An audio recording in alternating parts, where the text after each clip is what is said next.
नमस्कार। कभी ऐसा हुआ है कि बस एक वीडियो देखने के लिए फोन उठाया हो और फिर घंटों कहाँ निकल गए पता ही नहीं चला। आज हम ना सोशल मीडिया के ठीक उन्हीं डिजाइन्स की परतें खोलने वाले हैं जो हमारा ध्यान खींचने के लिए, बल्कि यूं कहें कि कब्जा करने के लिए बनाए गए हैं। तो चलिए देखते हैं कि ये सब कैसे होता है। चलिए शुरुआत करते हैं इस एक लाइन से जो अपने आप में पूरी कहानी कह देती है। सोचिए, सोशल मीडिया कंपनियां असल में हमारे जागते हुए हर एक पल के लिए लड़ रही हैं। उनका असली कंपटीशन दूसरी कंपनियां नहीं, बल्कि वो समय है जब हमारा दिमाग उनके कंट्रोल में नहीं होता, यानी हमारी नींद। और ये हम सब ने महसूस किया है ना, कि बस 1 मिनट के लिए फोन उठाया और पता चला 2 घंटे बीत गए। दोस्तों से मिलना, बाहर खेलना, यहाँ तक कि वो छोटे छोटे पल भी अब सब स्क्रॉलिंग में जा रहे हैं। पर ये होता कैसे है? देखिए, ये कोई इत्तेफाक नहीं है। सिलिकॉन वैली में दुनिया के सबसे ब्रिलियंट लोगों को सिर्फ एक काम के लिए रखा गया है, और वो काम है ये पक्का करना कि हम सब ऐप पर टिके रहें। सच तो ये है कि वो हमारी साइकोलॉजी को शायद हमसे भी बेहतर समझते हैं और उसे ही अपने फायदे के लिए इस्तेमाल करते हैं। तो अब देखते हैं कि ये होता कैसे है। ये प्लेटफॉर्म हमें आदी बनाने के लिए आखिर कौन से मनोवैज्ञानिक तरीकों का इस्तेमाल करते हैं, क्योंकि ये जो लत लगती है ना, ये कोई गलती नहीं है। इसे बहुत सोच समझकर बहुत बारीकी से डिजाइन किया गया है। देखिए, लत का ये जो पूरा चक्र है ना, ये एक छोटे से लाल नोटिफिकेशन से शुरू होता है। बस एक क्लिक और ऐप खुल जाता है। फिर शुरू होती है वो कभी ना खत्म होने वाली स्क्रोलिंग। हर नए वीडियो के साथ दिमाग में डोपामिन रिलीज होता है, जो एक तरह का इनाम है, और यही इनाम हमें और स्क्रोल करने पर मजबूर करता रहता है। इस फीड को ना एक कैसीनो की स्लॉट मशीन जैसा समझिए। जब भी हम स्क्रॉल करते हैं तो हम एक जुआ खेल रहे होते हैं। पता नहीं अगला वीडियो मजेदार होगा या बोरिंग, कोई अच्छी खबर होगी या कुछ चौंकाने वाला। यही जो सरप्राइज का एलिमेंट है, यही हमें स्लॉट मशीन की तरह बांधे रखता है। और ये सब बहुत सोच समझकर किया गया है। नोटिफिकेशन का रंग नीला भी तो हो सकता था, पर नहीं, लाल रंग ज्यादा ध्यान खींचता है।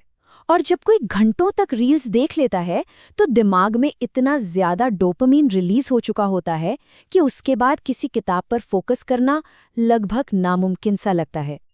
लेकिन कहानी सिर्फ हमारा समय बर्बाद करने या हमें विज्ञापन दिखाने तक ही सीमित नहीं है। नहीं, असली खेल तो इससे कहीं ज्यादा बड़ा है।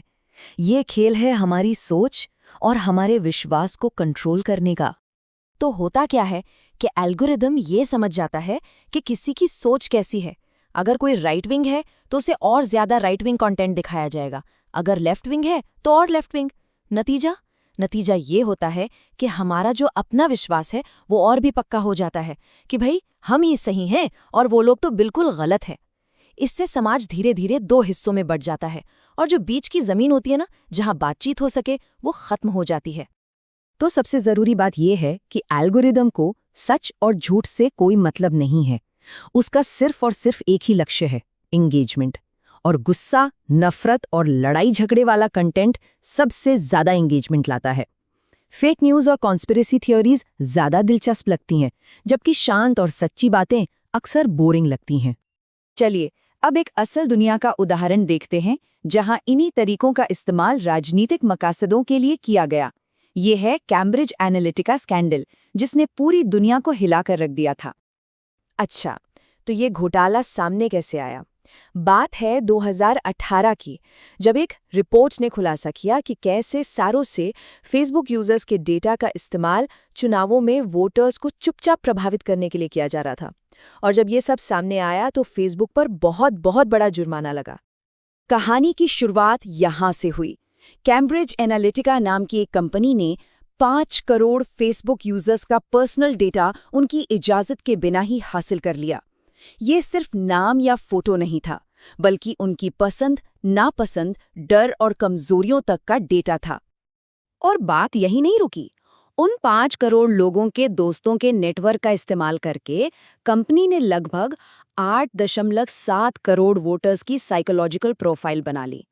उन्होंने ऐसे लोगों को ढूंढा जो किसी खास मुद्दे पर कंफ्यूज थे और जिन्हें बहुत आसानी से अपने पक्ष में किया जा सकता था। और सोचिए, जब इस पूरी डेटा चोरी और मैनिपुलेशन का पर्दाफाश हुआ तो फेसबुक को $725 मिलियन का जुर्माना भरना पड़ा। 725 मिलियन! ये रकम ही अपने आप में बताती है कि लोगों के विश्वास के साथ खेलना कितना कितना बड़ा और गंभीर मामला था। तो इस बड़े स्कैंडल से वापस हम व्यक्तिगत स्तर पर आते हैं। ये सब कुछ जानने के बाद सवाल ये उठता है कि हमारे अपने ध्यान पर किसका कंट्रोल है। ये लाइन बहुत गहरी है। हमारा ध्यान जहाँ होता है वहीं हमारी यादें बनती हैं।